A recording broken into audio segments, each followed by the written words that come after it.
अब सैयद नज़ीर हुसैन का सैदवी साहब से तो अपना कलाम का किस्मत होगी। दो चार शेर पेश करना। जी इरशाद। मेरे अरमाना का समान होना चाहिए। मेरे अरमाना का समान होना चाहिए। मेरे अरमाना का समान होना चाहिए। आका को चुगी का मकान वाह वाह वाह वाह मेरे अरमाना समान होना चाहिए।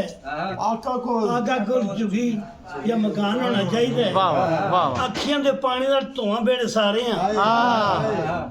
अखियां दे पानी दा धुआं बेड़े सारे हैं। जुल्फां दी टाकी तो सुकान होना चाहिए। और नस्ता फारूक को शैतानिया में देखा। नस्ता फारूक तो शैतानिया में देखा। अपना भी एदा ईमान होना चाहिए। और अल्लाह करे मिल जुले नबी जी की हाजरी। अल्लाह करे मिल जुले नबी जी दी अल्लाह करे मिल जुले नबी जी की हाजरी। नसीबा की किताब का निशान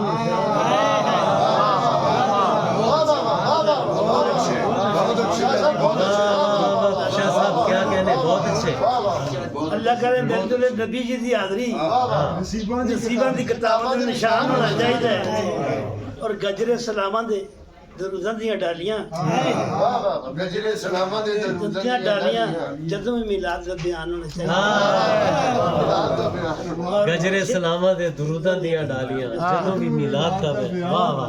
उठते बंद जेड़े साढ़े किते रोंदे रहे। हाँ हाँ उठते ते बंद जेड़े साढ़े किते रोंदे रहे। उन्हां ते नज़ीर कुर्बान होना चाहिए। और मेरे अरमाना समान होना चाहिए। आका कोल चुगिया मकान होना